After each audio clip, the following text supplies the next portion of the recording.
Welcome back, Goddess of Genesis fam. This is the predicted banner schedule that I made a while back, and this is helpful to predict what heroes we're going to get so you can plan better what your strategy is going to be for your team building.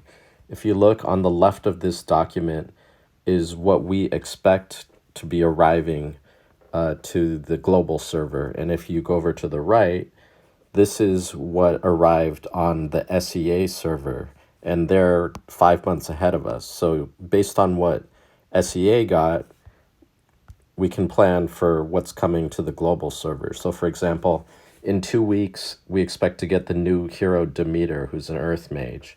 Now, if you look in the special event category, column F here, next week, the SEA server received the new gear Asura King armor. And if you look around June 2nd, they're going to get a new gear called Crown of Sin, new gear Star of Oblivion. And when you're planning, it's like, okay, these new gears are coming, but what exactly do they do? Well, our friend Hako over on the Elite Discord came up with this spreadsheet, which is very helpful. It lists the upcoming equipment that's coming out on the SEA server, as well as the special equipment that's already been released on global. And it's separated by categories. So you have your weapons here, you have your helm, you have your armor. I think Visago's helmet came out recently on SEA. So to give an example, the Asura King armor is the next special equipment that we're going to get on global. And if you look at what it does, when you level it up, your damage taken is going to be reduced by 50%. And then 100% of damage taken is going to be reflected back at the attacker.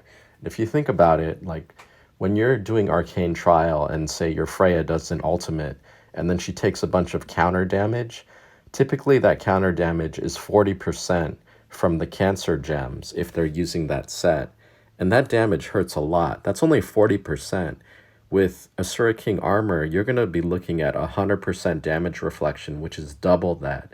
And if they're running, say, Joan and Gaia, who have this, you're looking at 200% damage reduction with 2 Asura King armor. So this is going to be a really devastating armor in PvP, and it has potential to slow down the meta because if, say, Freya is going first but then killing herself, or she's going first and then severely damaging herself and then she has to heal back up, that's going to slow things down, and you could potentially be getting into some long drawn out PvP battles.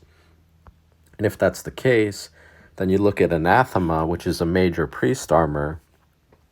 This has potential to be good because every turn you're going to gain a 12% damage bonus, stacking up to 10 times. And after your 2nd, 5th, and 9th action, you get a conditional revive. So this one robe for mages and priests could potentially revive your character 3 times, which is kind of insane. But who knows what's going to happen with the PvP meta as things unfold. We're going to get Demeter in 2 weeks, potentially get Asura King armor around that time or shortly thereafter as well. So things could be changing very quickly, and you should I will link to this spreadsheet in the caption, of course, and you should definitely drop by the Elite Discord and thank Hako for coming up with this spreadsheet because it's very helpful for planning in the future.